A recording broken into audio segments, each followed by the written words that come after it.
Welcome to U.S. Immigration TV. In a previous video posted on this site, I discussed what to do if ICE visits your home, and that's as part of Trump's mass deportation policy. In this video, I will discuss what to do if ICE visits your workplace. So before it was home, this video deals with what to do if they come to your place of work. Well, what are your rights? What should you do? What should you not do? Now, although Trump has stated that he will prioritize deporting terrorists, criminals, and others who pose a threat to national security, still anyone without secure immigration status may be subject to enforcement efforts. And this includes people who are out of status or were previously ordered, deported, or removed. In other words, everyone out of status could be at risk. However, even people who are out of status have certain rights, especially when ICE comes knocking at their door. Now, the American Immigration Lawyers Association, or AILA, of which I'm a member, published a flyer on people's rights if ICE visits your workplace. Now, here are some of the do's and don'ts if ICE should come to your work. Number one, do not panic or run away.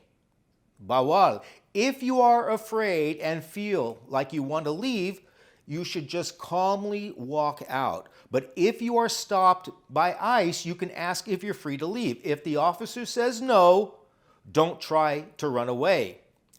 Number two, you have the right to remain silent. Even if they question you, you can tell them you want to remain silent and or want to speak with an attorney first.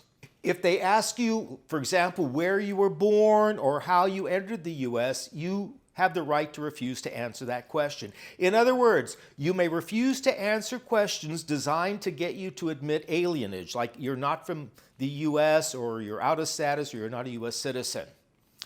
Number three, do not show any false documents or lie to the ICE officer.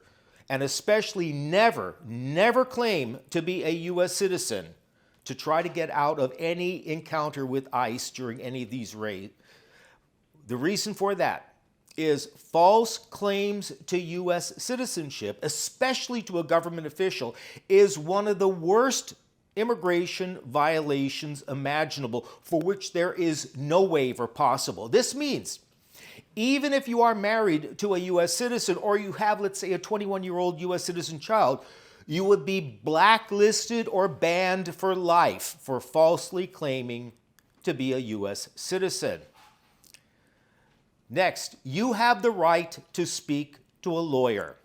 Now, even if you don't presently have an attorney, you can always tell the ICE officers that you still want to speak with an attorney. If you already have an attorney and have a signed Form G-28, that's the Notice of Representation, give it to the ICE officer so she or he can see that you already have an attorney. Next is, you can refuse to sign any and all paperwork until you have the opportunity to speak with a lawyer. In fact, my advice is you should not sign anything without having an attorney review it first. This is because you might be signing a confession or some affidavit where you're basically admitting guilt or deportability without you even realizing it. Another tip is, if you do sign something without first speaking with an attorney, make sure you understand exactly what the document says and means and its effect on your case before signing it. Also, make sure to keep or get a complete copy of anything and everything you sign. Now, I understand that it will be, and it already is, a traumatizing time for non-citizens, especially those of you out there who are out of status. After all, immigration enforcement and mass deportations were one of the biggest issues that Trump campaigned on, and we fully expect him to deliver on his promises. We also know from his first term how strict and tough he was regarding immigration. And that's why I suggest, advise, or recommend that you should first consult with an attorney before the knock on your door, so you are aware of your possible rights and possible avenues for legalization, and most importantly, already have an attorney lined up to be there when you need them. And as far as my clients, as I say, I assure them if they ever encounter immigration officers, they should, of course, contact my office right away so we can do whatever we can to fight for and protect them in connection with any immigration enforcement or removal actions. In fact, I joke with my clients. I tell them will be like either Michael Jackson from the movie Ben or Mariah Carey and sing the song, "I'll Be There." To my clients, I will be there. And for those of you who are watching, I hope you will like this video, share, and subscribe to the channel.